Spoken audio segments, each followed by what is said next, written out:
ಇಲ್ಲಿಯವರೆಗೆ ಸನ್ಯಾಸಿಯು ನಗುತ್ತಾ ಬಿರುಗಾಳಿಯು ಬರಲು ಶುರುವಾಯಿತು ಎಂದು ಹೇಳುತ್ತಾ ಹರ ಹರ ಮಹಾದೇವ ಎಂದು ಹೇಳುತ್ತಾ ಅಲ್ಲಿಂದ ಹೊರಟು ಹೋದರು.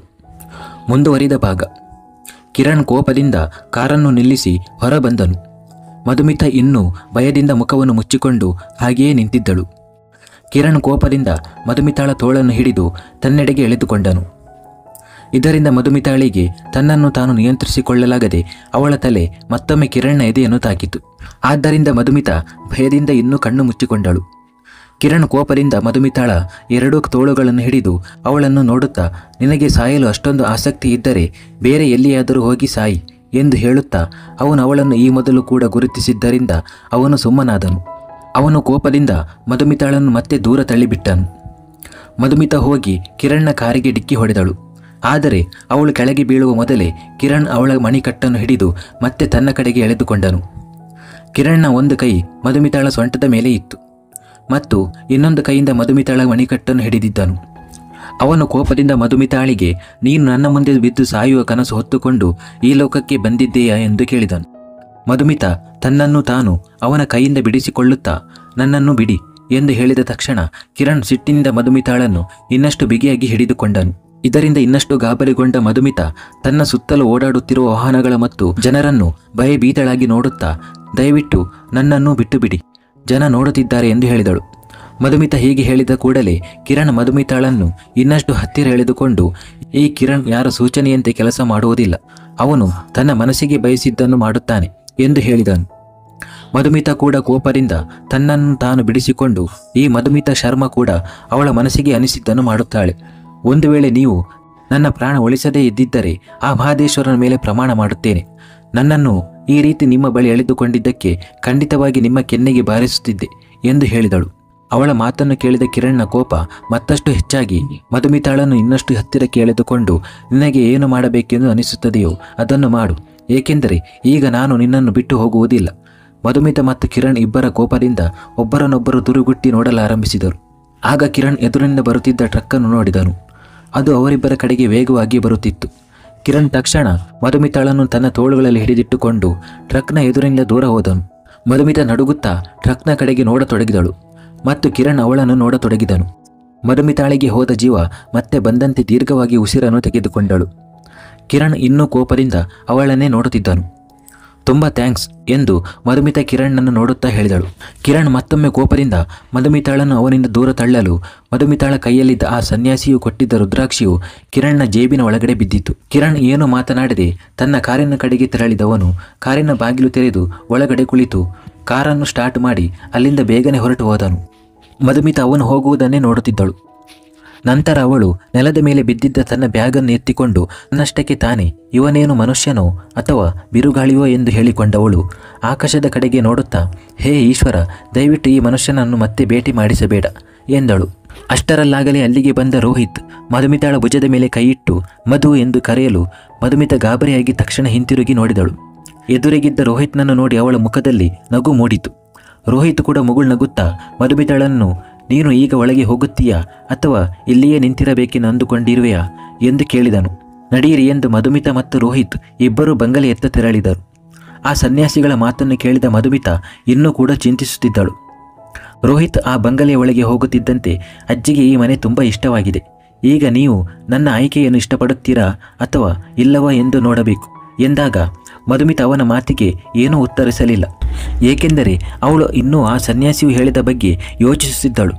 ರೋಹಿತ್ ಮತ್ತೆ ಹೇಳಿದನು, ನಾನು ನಿನ್ನ ಹತ್ತಿರನೇ ಮಾತನಾಡಿದ್ದು ಮಧು ಎಂದಾಗ ಆಹಾ ಎಂದು ಮಧುಮಿತಾ ಎಚ್ಚರಗೊಂಡವಳಂತೆ ಹೇಳಿದಳು. ಆದರೆ ಅವಳನ್ನು ಗಮನಿಸಿದ ರೋಹಿತ್, ನೀನು ಆರಾಮವಾಗಿ ಇದ್ದೀಯಾ ಎಂದು ಕೇಳಲು ಮಧುಮಿತಾ ಮುಗುಳ್ನಗುತ್ತಾ ವೇಗವಾಗಿ ನಡೆದು ಬಂಗಲೆಯೊಳಗೆ ತಲುಪಿದಳು. ಹಾಲ್ನಲ್ಲಿ ನಿಂತಿದ್ದ ಗಾಯತ್ರಿಯವರು ಅವಳನ್ನು ನೋಡಿದ ತಕ್ಷಣ ಮುಗುಳ್ನಕ್ಕು, ಮಧು, ಈ ಮನೆ ನನಗೆ ತುಂಬ ಇಷ್ಟವಾಯಿತು, ನೀನು ಕೂಡ ನೋಡಿ ಹೇಳು ಮಗಳೇ, ನಿನಗೆ ಹೇಗೆ ಅನ್ನಿಸಿತು ಎಂದು. ಅವರ ಮಾತಿಗೆ ಮಧುಮಿತಾ ತಲೆಯಾಡಿಸಿ ಮನೆಯತ್ತ ನೋಡತೊಡಗಿದಳು. ರೋಹಿತ್ ರಾವ್ ಅವರನ್ನು, ಮಿಸ್ಟರ್ ರಾವ್ ಅವರೇ, ಈ ಬಂಗಲೆಯ ಬೆಲೆ ಎಷ್ಟು ಎಂದು ಕೇಳಿದನು.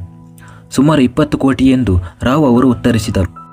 ಅಷ್ಟರಲ್ಲಾಗಲೇ ಬಂಗಲೆಯನ್ನು ನೋಡುತ್ತಾ ಮೇಲಿನ ಕೋಣೆಯನ್ನು ನೋಡಲು ಮೆಟ್ಟಿಲುಗಳ ಮೇಲೆ ಹೋಗುತ್ತಿದ್ದ ಮಧುಮಿತಾ ಅವರ ಮಾತನ್ನು ಕೇಳಿ ಹಾಗೆಯೇ ನಿಂತು ಬಿಟ್ಟಳು. ಗಾಯತ್ರಿಯವರು ನಗುತ್ತಾ, ರಾವ್ ಅವರಿಗೆ, ಸರಿ, ನೀವು ಕಾಗದ ಪತ್ರಗಳನ್ನು ರೆಡಿ ಮಾಡಿಕೊಂಡು ನಮ್ಮ ಮನೆಗೆ ಕಳುಹಿಸಿ, ನಾವು ಅವುಗಳನ್ನು ಓದಿ ನಂತರ ಡೀಲನ್ನು ಫೈನಲ್ ಮಾಡುತ್ತೇವೆ ಎಂದು ಹೇಳಿದರು. 1 ನಿಮಿಷ ಅಜ್ಜಿ ಎಂದು ಹೇಳುತ್ತಾ ಮಧುಮಿತಾ ಮೆಟ್ಟಿಲುಗಳಿಂದ ಕೆಳಗಡೆ ಇಳಿದು ಬಂದಳು. ರೋಹಿತ್ ಮತ್ತು ಗಾಯತ್ರಿಯವರು ಅವಳನ್ನು ನೋಡತೊಡಗಿದರು. ಮಧುಮಿತಾ ರಾವ್ ಅವರ ಬಳಿ ಬಂದು, ಆದರೆ ಈ ಏರಿಯಾದಲ್ಲಿ ನಿರ್ಮಿಸಲಾದ ಎಲ್ಲ ಬಂಗಲೆಗಳ ಮಾರುಕಟ್ಟೆ ಮೌಲ್ಯವು 15 ಕೋಟಿಗಿಂತ ಹೆಚ್ಚಿಲ್ಲ ಮತ್ತು ಈ ಏರಿಯಾದ ಎಲ್ಲ ಹೆಚ್ಚಿನ ಮೌಲ್ಯದ ಬಂಗಲೆಗಳು ಮಾರಾಟವಾಗಿವೆ. ಆದ್ದರಿಂದ ಈ ಬಂಗಲೆಯ ಬೆಲೆ 20 ಕೋಟಿ ರೂಪಾಯಿ ಆಗಲು ಹೇಗೆ ಸಾಧ್ಯ ಎಂದು ಕೇಳಿದಳು. ಅವಳ ಮಾತನ್ನು ಕೇಳಿದ ಕೂಡಲೇ ರಾವ್ ಅವರ ಮುಖ ಸಪ್ಪೆಯಾಯಿತು. ರೋಹಿತ್ ಮತ್ತು ಗಾಯತ್ರಿಯವರು ಕೂಡ ಒಬ್ಬರ ಮುಖ ಒಬ್ಬರು ನೋಡತೊಡಗಿದರು. ಮಧುಮಿತಾ ಮತ್ತೆ ಮಿಸ್ಟರ್ ರಾವ್ ಅವರೇ, ಈ ರಸ್ತೆ ಎದುರಿಗಿರುವ ಬಂಗಲೆ ವಾರದ ಹಿಂದೆಯಷ್ಟೇ 18 ಕೋಟಿಗೆ ಮಾರಾಟವಾಗಿತ್ತು ಮತ್ತು ಇದು ಹೈವೇಗೆ ಹತ್ತಿರದಲ್ಲಿ ಇರುವುದರಿಂದ ಹೆಚ್ಚಿನ ಬೆಲೆಗೆ ಮಾರಾಟವಾಗಿದೆ.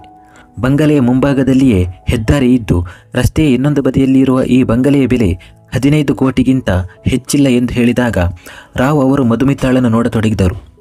ಅವರು ಕೋಪದಿಂದ, ಮೇಡಮ್, ನೀವು ತಪ್ಪಾಗಿ ತಿಳಿದುಕೊಂಡಿದ್ದೀರಿ ಅನಿಸುತ್ತೆ. ಆ ಮೂಲೆಯ ಬಂಗಲೆ 30 ಕೋಟಿಗೆ ಮಾರಾಟವಾಗಿದೆ ಎಂದು ಹೇಳಿದರು. ಮಧುಮಿತಾ ಸಂಪೂರ್ಣವಾಗಿ ತಿಳಿದಿರುವಂತೆ ಹೇಳಿದಳು, ಇಲ್ಲ, ಆ ಬಂಗಲೆಯನ್ನು ಖುರಾನ ಕನ್ಸ್ಟ್ರಕ್ಷನ್ ಮಾಲೀಕ ಕಿರಣ್ ಖುರಾನ 18 ಕೋಟಿಗೆ ಖರೀದಿಸಿದ್ದಾರೆ. ಇದನ್ನು ಕೇಳಿದ ರಾವ್ ಅವರು ಕಣ್ಣು ಮಿಟುಕಿಸುವುದನ್ನು ಮರೆತರು. ಮಧುಮಿತಾ ಪುನಃ, ಬೇಕಾದರೆ ನಾನು ಪ್ರೂಫ್ ತೋರಿಸುತ್ತೇನೆ ಎಂದು ಹೇಳಿದಳು. ಇಷ್ಟನ್ನು ಹೇಳಿದ ಮಧುಮಿತಾ ರೋಹಿತ್ನ ಬಳಿ ಬಂದು, ರೋಹಿತ್ ಅವರೇ, ನೀವು ನಿನ್ನೆಯಷ್ಟೇ ಲಂಡನ್ನಿಂದ ಬಂದಿದ್ದೀರಿ, ಆದ್ದರಿಂದ ನಿಮಗೆ ಗೊತ್ತಿಲ್ಲದಿರಬಹುದು. ಹಾಗೆಯೇ ಅಜ್ಜಿಯು ಪೇಪರ್ನತ್ತ ಗಮನ ಹರಿಸದೇ ಇರಬಹುದು. 2 ದಿನಗಳ ಹಿಂದೆ ಪತ್ರಿಕೆಯಲ್ಲಿ ಈ ಸುದ್ದಿ ಬಂದಿತ್ತು. ಇದರೊಂದಿಗೆ ಮತ್ತೊಂದು ಸುದ್ದಿಯೂ ಪ್ರಕಟವಾಗಿದೆ ಎಂದು ಹೇಳುತ್ತಾ ಮಧುಮಿತಾ ರಾವ್ ಅವರನ್ನು ನೋಡಿ, ಯಾರೋ ಏಜೆಂಟ್ ಕಿರಣ್ ಖುರಾನ ಅವರನ್ನು ಕೂಡ ಮೂರ್ಖರನ್ನಾಗಿ ಮಾಡಲು ಪ್ರಯತ್ನಿಸಿದರು. ಆದರೆ ಅವರು ತುಂಬ ಆಕ್ಟಿವ್ ಬಿಸಿನೆಸ್ ಮನ್ ಆದ್ದರಿಂದ ಅವರು ಆ ಏಜೆಂಟ್ ಜೊತೆ ಡೀಲ್ ಕುದುರಿಸಿದರು ಮತ್ತು ರಸ್ತೆಯ ಮಧ್ಯದಲ್ಲಿ ಆತನ ಗ್ರಹಚಾರ ಬಿಡಿಸಿದ್ದಾರೆ. ನಂತರ ಆ ಏಜೆಂಟ್ ಅವರ ಕೈಕಾಲುಗಳನ್ನು ಹಿಡಿದು ಓಡಿ ಹೋದನು. ಮಧುಮಿತಾ ಇನ್ನೇನು ಹೇಳುವ ಮೊದಲು ರಾವ್ ಅವರು ತಕ್ಷಣ ವಿಷಯವನ್ನು ಬದಲಿಸಿ, ಗಾಯತ್ರಿಯವರೇ, ಅವರು ನನ್ನ ಮಾತನ್ನು ಸಂಪೂರ್ಣವಾಗಿ ಕೇಳಿಸಿಕೊಳ್ಳಲು ತಯಾರಿಲ್ಲ. ನಾನು ಕೇವಲ 20 ಕೋಟಿ ಎಂದು ಮಾತ್ರ ಹೇಳಿದೆ. ಆದರೆ ಮುಂದೆ ಅವರು ಏನನ್ನು ಹೇಳಲು ನನಗೆ ಅವಕಾಶವನ್ನೇ ನೀಡಲಿಲ್ಲ. ಮೊದಲು ಈ ಬಂಗಲೆಯ ಬೆಲೆ 20 ಕೋಟಿ ಇತ್ತು, ಆದರೆ ಈಗ ಅದರ ಬೆಲೆ 15 ಕೋಟಿ ಎಂದು ಹೇಳಲು ಹೊರಟಿದ್ದೆ ಎಂದರು. ರೋಹಿತ್ ರಾವ್ ಅವರ ಬಳಿ ಬಂದು, ಮಿಸ್ಟರ್ ರಾವ್, ನಾವು ಬಂಗಲೆಯನ್ನು ಇಷ್ಟಪಟ್ಟಿದ್ದೇವೆ, ಆದರೆ ನಾವು ಅದನ್ನು ಖರೀದಿಸಬೇಕೇ ಅಥವಾ ಬೇಡವೇ ಎಂದು ನಮ್ಮ ಕುಟುಂಬದ ಸದಸ್ಯರೊಂದಿಗೆ ಚರ್ಚಿಸಿ ನಿರ್ಧಾರ ತೆಗೆದುಕೊಳ್ಳುತ್ತೇವೆ. ನಿಮಗೆ ಫೋನ್ ಮಾಡಿ ತಿಳಿಸುತ್ತೇವೆ. ಸದ್ಯಕ್ಕೆ ಹೊರಡುತ್ತೇವೆ ಎಂದನು. ರಾವ್ ಅವರು ಮಧುಮಿತಾಳನ್ನು ದಿಟ್ಟಿಸಿ ನೋಡುತ್ತಾ ರೋಹಿತ್ನತ್ತ ನೋಡಿ ಮೃದುವಾಗಿ ನಗುತ್ತಿದ್ದರು. ರೋಹಿತ್ ಗಾಯತ್ರಿಯವರಿಗೆ, ಬನ್ನಿ ಅಜ್ಜಿ, ಬಾ ಮಧು ಎಂದು ಹೇಳಲು ಮಧುಮಿತಾ ಮತ್ತು ಗಾಯತ್ರಿಯವರು ಇಬ್ಬರು ರೋಹಿತ್ ಜೊತೆ ಬಂಗಲೆಯಿಂದ ಹೊರಗೆ ಬಂದರು.